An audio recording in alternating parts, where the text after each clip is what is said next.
At the easternmost tip of Long Island, the land gives way to the sea in a final, defiant gesture.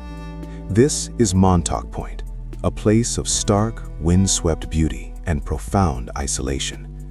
Here, the Atlantic is not a gentle, lapping tide, but a cold, gray expanse of raw power, a churning abyss that seems to pull the sky down to meet it.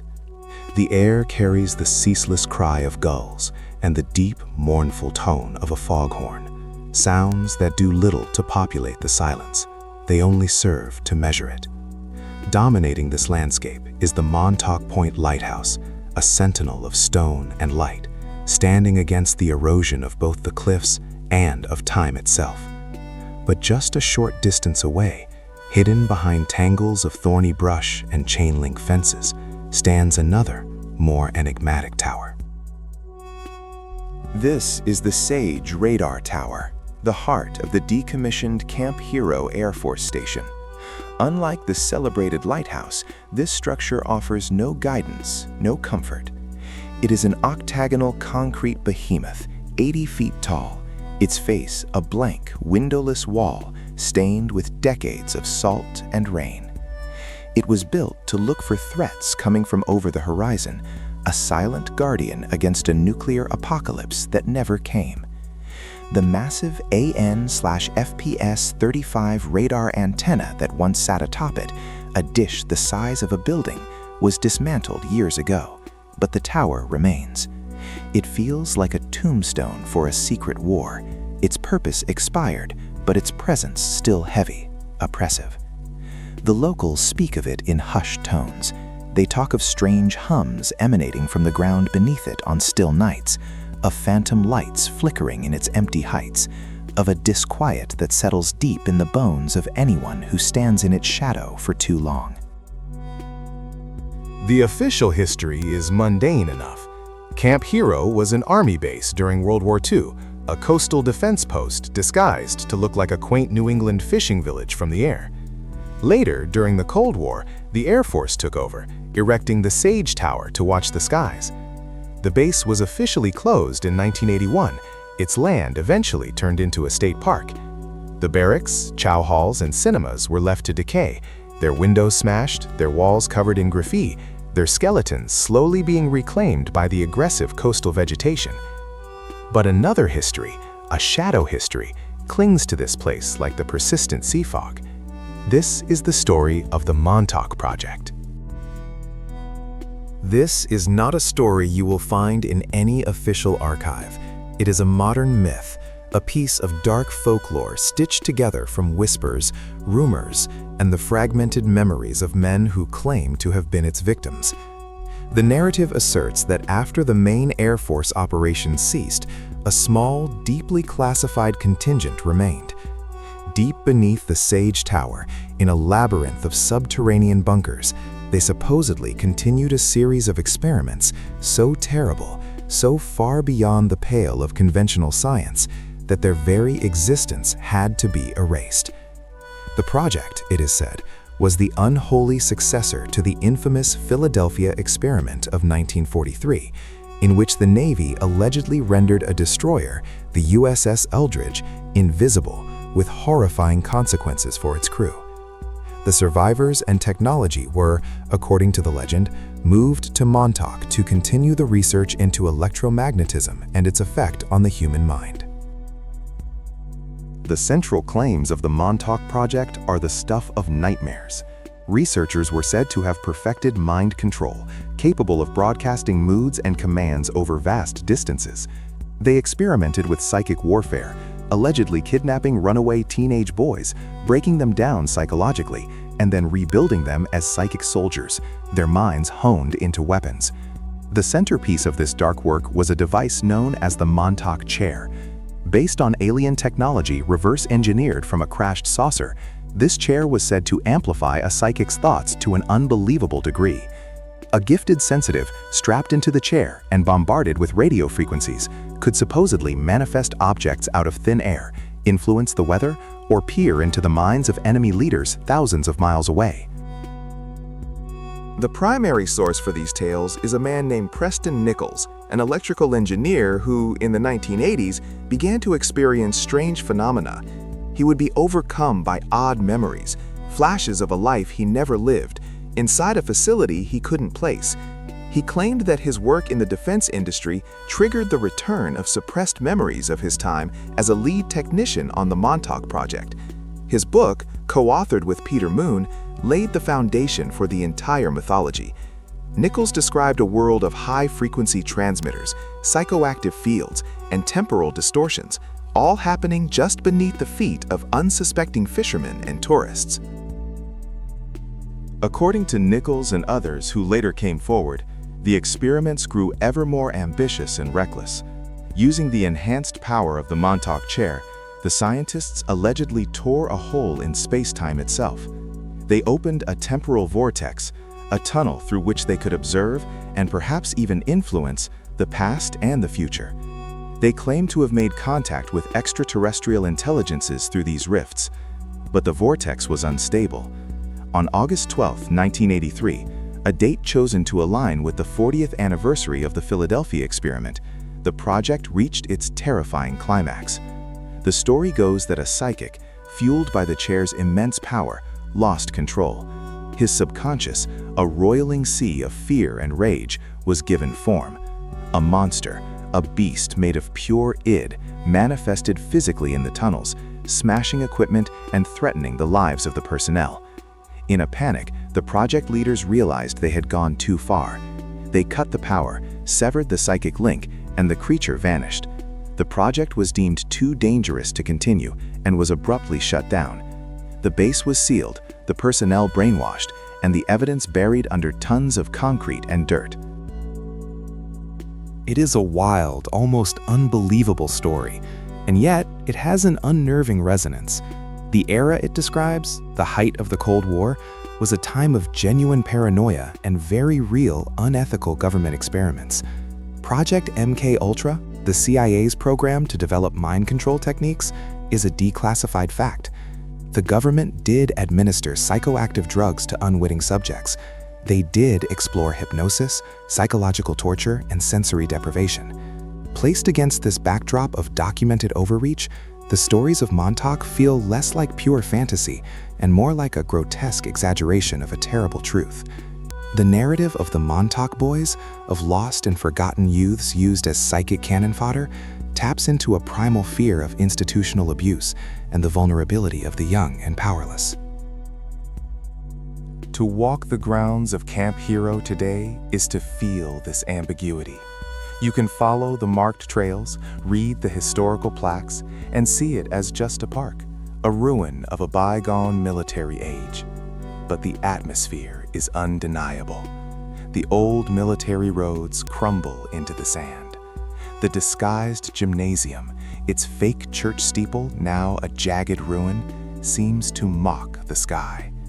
The rows of identical, derelict buildings stare out with vacant, black-windowed eyes. There is a profound sense of wrongness here. It is easy to imagine shadowy figures moving between the buildings at dusk. It is easy to believe that the strange, grid-like layout of the abandoned streets was designed for some purpose other than simple housing. And then there is the tower. It always draws the eye. It stands impassive, impenetrable. The main entrance at its base is sealed with a thick slab of concrete, as if to keep something in rather than out. Visitors often report a strange feeling of being watched, of electronic interference on their phones and cameras, of sudden, inexplicable headaches or feelings of dread that only dissipate once they have left the grounds. Skeptics will point out that the soil is rich in iron ore, which could explain magnetic anomalies. They will say the low-frequency hums are merely the wind whistling through the derelict structures. But for those who have felt it, the unease of Montauk is not so easily dismissed. The legend of the Montauk Project has become a kind of psychic scar on the landscape. It is a story about the darkness that can lurk beneath the surface of ordinary places. It speaks to a deep-seated fear of secret knowledge, of power wielded without oversight or morality. Whether or not men truly opened portals to other dimensions beneath the sage radar is in some ways less important than the fact that the story exists and persists. It has taken root here because Montauk itself is a place on the edge, a liminal space between the known and the unknown, the land and the endless sea. It is a place where the veil between worlds feels thin. The stories are a way of explaining that feeling, of giving a name to the cold shadow that falls over this place when the sun goes down. They are a warning that some doors, once opened, can never truly be closed, and that the echoes of what happened in the dark subterranean chambers of Montauk may still be reverberating, waiting for someone to listen. And some have claimed to listen, or rather, to remember. The mythology of the project is built not upon discovered documents or leaked blueprints, but on the fractured, terrifying testimonies of men who insist they were there. One of the most prominent is a man who came to be known as Bielek. He claimed that he was, in a former life, a man named Edward Cameron, a scientist who had worked on the Philadelphia experiment alongside his brother, Duncan Cameron. According to Bielek's story, during the 1943 experiment, the two brothers leaped from the deck of the USS Eldridge as it was caught between dimensions.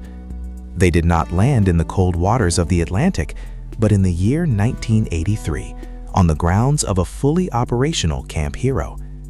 They were, he asserted, the project's first unwilling time travelers. They were immediately seized by the base's shadow personnel, who were not surprised to see them.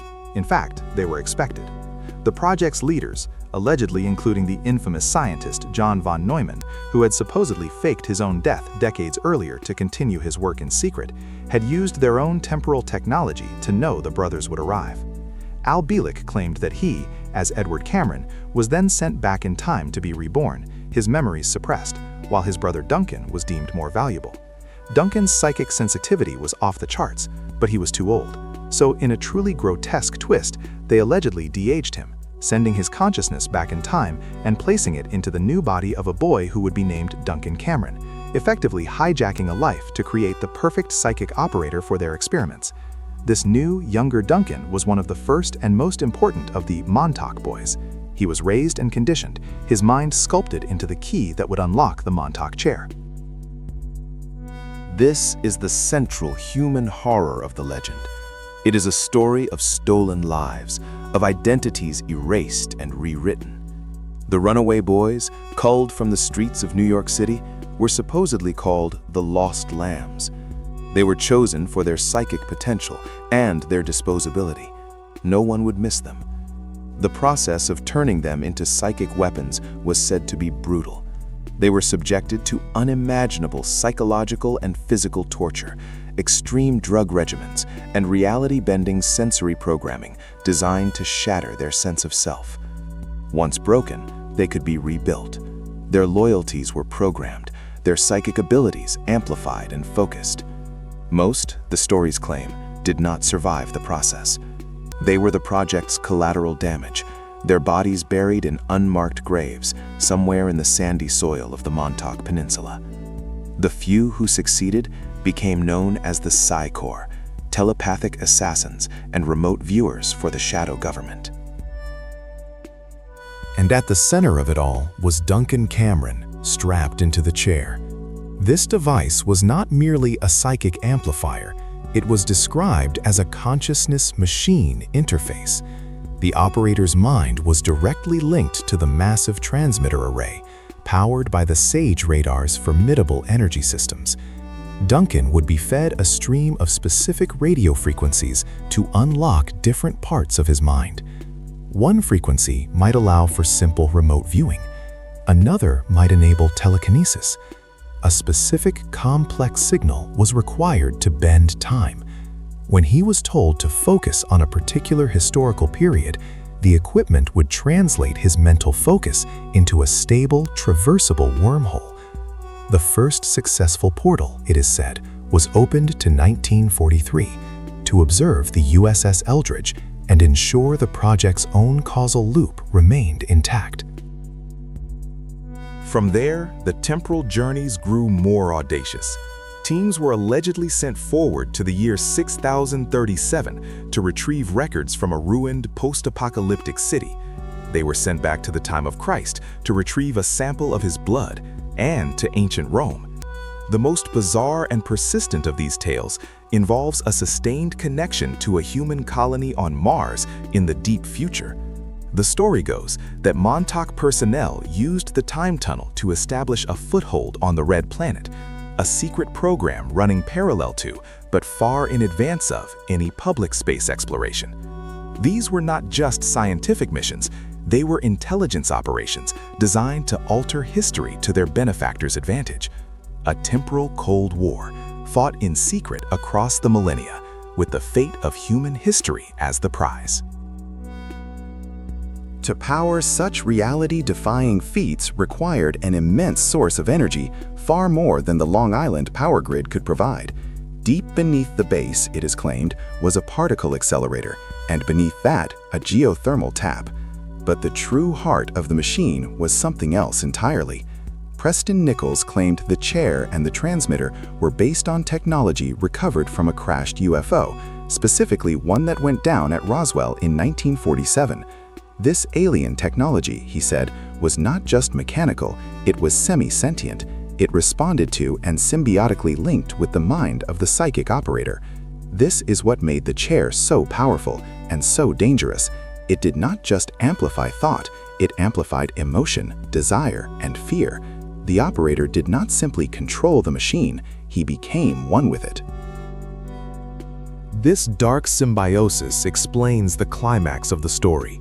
On that fateful day in August 1983, the psychic link was pushed too far. Duncan Cameron, subjected to relentless pressure and a barrage of conflicting commands, finally snapped. The program's directors had allegedly implanted a fail-safe deep in his mind, a contingency plan to destroy the base should it ever be compromised. This programming came into conflict with another directive, and the psychic feedback loop spiraled out of control. It was his deepest, most primal fears, his subconscious rage at what had been done to him, that the machine seized upon. It gave his inner monster a physical form. When the power was finally cut, the story doesn't just end with the creature vanishing. It claims the entire project was torn apart. Records were destroyed, equipment was smashed, and the deepest levels of the subterranean complex, levels D, E, and F, were filled with cement slurry, pumped in directly from trucks on the surface. Everything was buried, and the minds of the survivors were wiped clean. When you walk through the overgrown ruins of Camp Hero, this tale of a buried labyrinth seems almost plausible.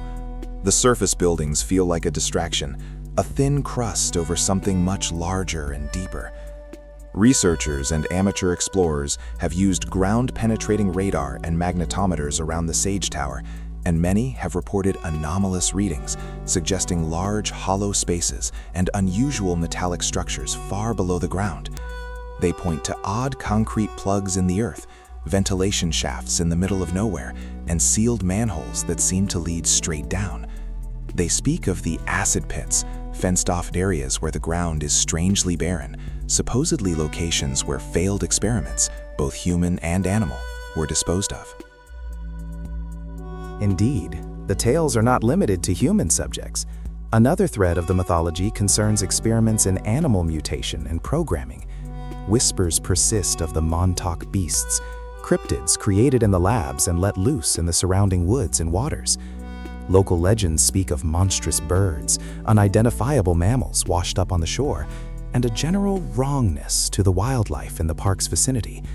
These stories, whether based in fact or fiction, feed the feeling that the entire ecosystem around Camp Hero has been tainted, saturated with a strange energy left behind by the project. The persistent hum reported by so many visitors is attributed not just to the wind, but to the faint, lingering resonance of the massive power systems still sleeping deep underground. The legacy of the Montauk Project is a testament to the power of a narrative to reshape a place. It has transformed a derelict military base into a modern-day haunted castle, a site of pilgrimage for those who believe in a world behind the world. The story's elements are a perfect synthesis of 20th century fears: clandestine government overreach, the atomization of the individual, the terror of technology escaping human control, and the intrusion of the alien and the unknown into our reality. It provides a dark, grand, and secretly ordered explanation for a world that often feels chaotic and meaningless. It suggests that history is not a random series of events, but a script that can be read and perhaps rewritten by a hidden few. Ultimately, the shadow of Montauk is long because it is cast by real-world anxieties. The sealed concrete door at the base of the Sage Tower is more than just a barrier. It is a symbol. It represents all the secrets that governments keep, all the knowledge deemed too dangerous for the public, all the doors that we sense have been locked against us. The story persists not because it can be proven, but because it feels true on an intuitive, almost primal level. It articulates a modern Gothic horror where the ghosts are not spirits of the dead, but the lingering psychic residue of technological hubris. And the haunted house is not an old mansion, but the entire military-industrial complex. It is a warning that the greatest monsters are not those from other dimensions, but those we create ourselves, in secret, deep beneath the earth. This idea of a psychic imprint, a stain left upon the very fabric of a place, is perhaps the most unsettling aspect of the entire legend. It suggests that the trauma inflicted upon the Montauk Boys was so profound that it did not simply vanish with them. Instead, it was absorbed by the concrete, the steel, and the sandy soil of Camp Hero. It suggests that the strange energies manipulated by the project's machinery did not fully dissipate when the power was cut, but instead settled over the landscape like a fine, invisible dust, subtly altering everything they touched. Visitors to the park today speak of this feeling. They describe sudden, inexplicable waves of sorrow, paranoia, or dread. They report electronic equipment malfunctioning without cause, compasses spinning wildly, and the disembodied voices of children whispering on the wind, just at the edge of hearing. The story posits that the base is not haunted in the traditional sense, but is instead trapped in a state of perpetual psychic feedback, endlessly replaying the terror of its own hidden history. The landscape itself has become a repository of memory, a silent witness whose very atmosphere screams of the atrocities it endured. The primary architect of this narrative, the man who first claimed to have pulled back the curtain, was Preston Nichols. An electrical engineer with acclaimed background in parapsychology, Nichols published his seminal book, The Montauk Project: Experiments in Time, in 1992. His account is the bedrock of the entire mythology. He claimed his own involvement began unknowingly. After moving to Long Island, he found himself plagued by strange interference on his radio equipment, which he traced back to Camp Hero. He also began experiencing vivid, disturbing flashes of a life he didn't recognize, memories of working in a vast underground laboratory. He came to believe that he had been a key technician in the project, his mind wiped clean upon its termination. He theorized that the specific broadcast frequencies, still intermittently emanating from the Sage radar tower, were acting as a key, slowly unlocking the amnesiac blocks in his and other former employees' minds. His book is a fever dream of technical schematics and surreal encounters, describing everything from the psychoacoustic technology used to program the runaway boys, to the specifics of how zero time was calibrated within the time tunnels. To believers, Nichols is a courageous whistleblower. To skeptics, he is a masterful storyteller who synthesized decades of Cold War paranoia and science fiction tropes into a single, compelling narrative, a modern-day grimoire for the age of conspiracy.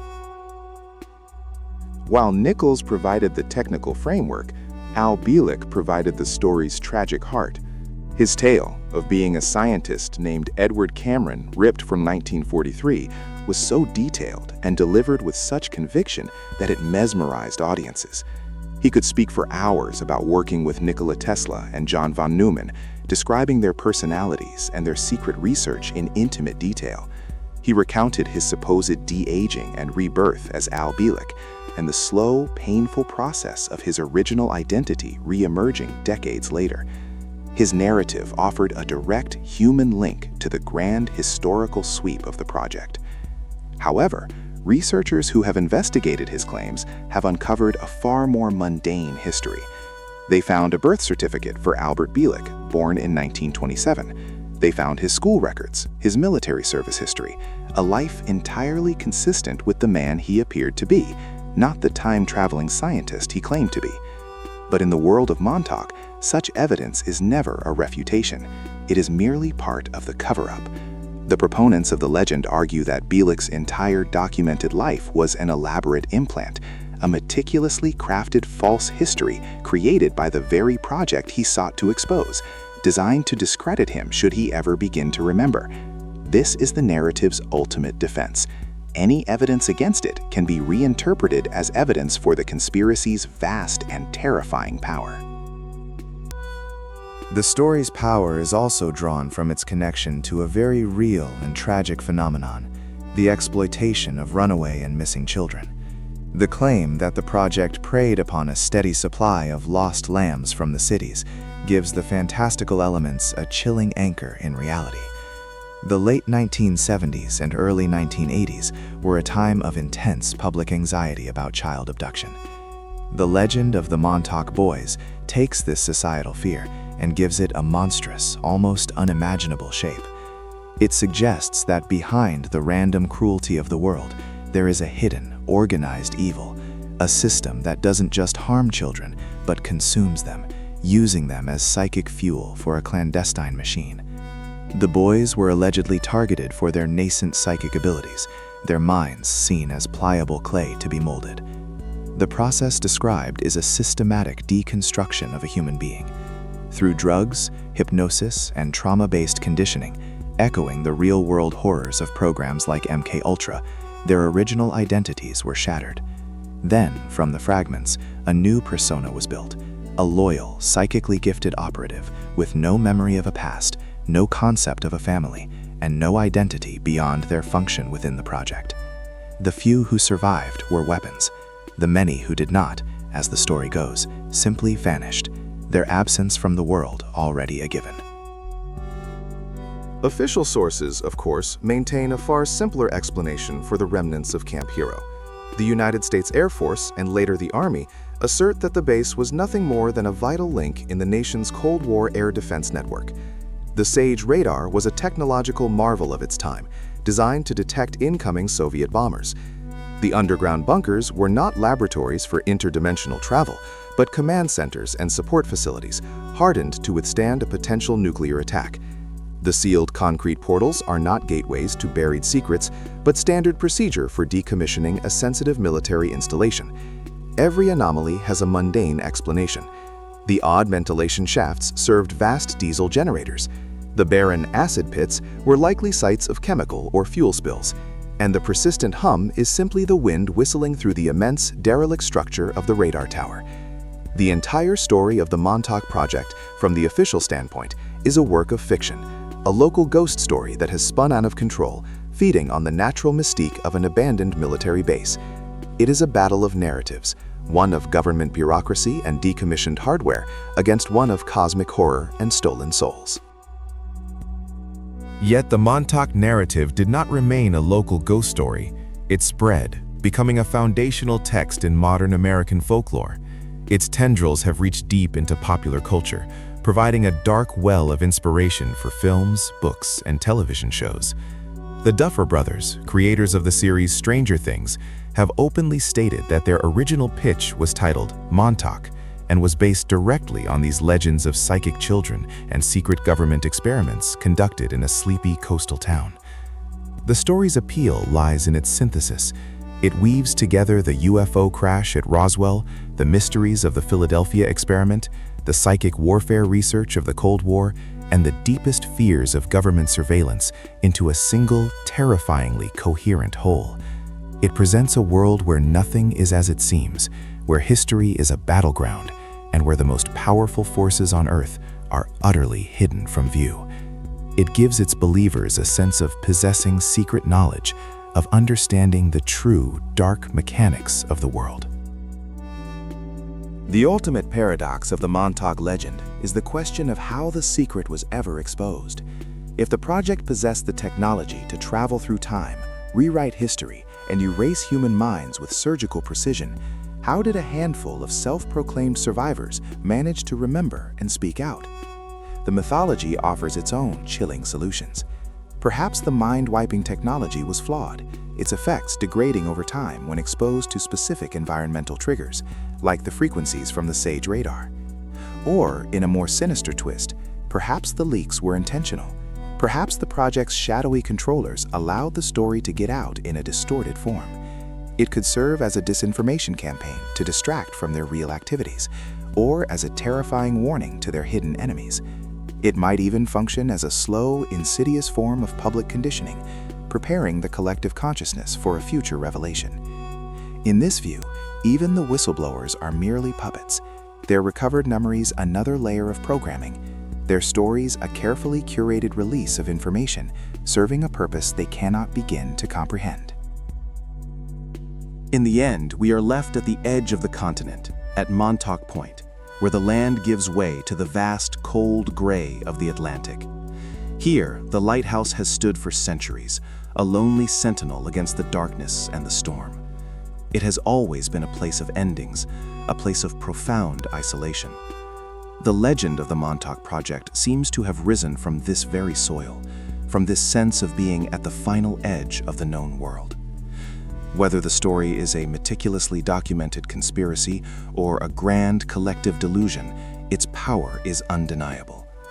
It has permanently altered the perception of this place, transforming a decommissioned Air Force station into a modern ruin as charged with dread and mystery as any ancient castle. The derelict radar tower no longer points toward the sky in search of enemy planes. It now seems to aim at other times, other dimensions, a silent monument to a secret war. The story of Montauk persists because it speaks to a fundamental fear that we are not in control, that our reality is fragile, and that in the hidden places of the world, in the cold, deep basements of power, monstrous things are being dreamed into existence. It is a story that lingers like the salt spray in the air, a cold and unsettling whisper that reminds us that some shadows are cast by things we can never hope to see.